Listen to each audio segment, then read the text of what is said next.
actually driven by the need for, number one, to respond to the socio-economic challenges that the Southern African countries face, which are really high levels of inequality, really high levels of poverty, lack of jobs, and so on. So we need to respond to that, and we've actually tried for so many, because if you look at the countries within the region, a lot of them are really heavily dependent on commodities. So both Zambia, Zimbabwe are really heavily dependent on the mining sector, which doesn't really create the jobs that it needs. Hence, of course, the socio-economic indicators that we see.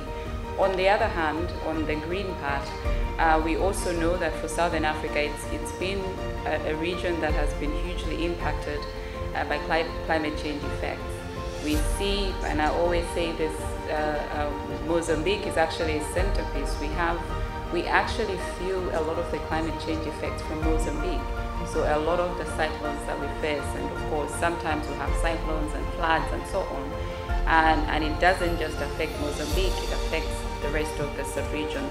That is the driver for really to make sure that we industrialize. Basically, we diversify our economies for economic resilience, create the jobs that we need, start reducing poverty and inequality and so on, but at the same time try and tackle the climate change effects.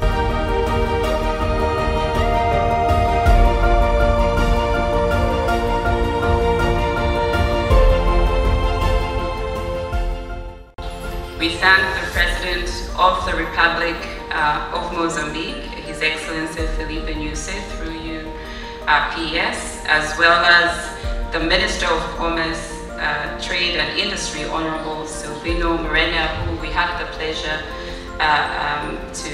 who opened this meeting and had the pleasure for being with us yesterday.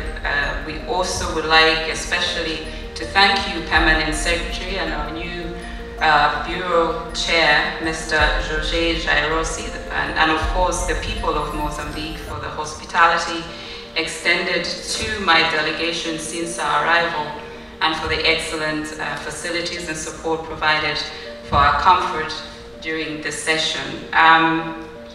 We had, and especially for my delegation, had the pleasure of coming to Mozambique a little earlier than the rest of you.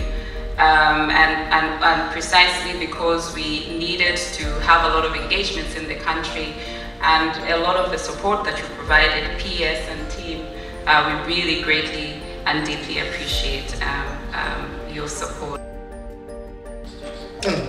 Ficou reiterado nosso interesse comum e prioridade na industrialização verde na nossa sub-região da África Austral. 2.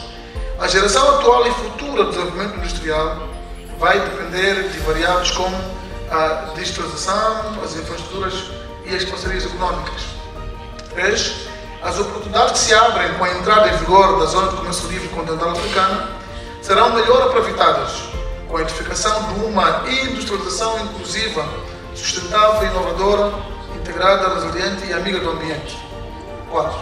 Os dividendos demográficos e empresariais dominados por jovens e mulheres, micro e pequenas empresas, constituem a força motriz da vanguarda no processo de desenvolvimento industrial.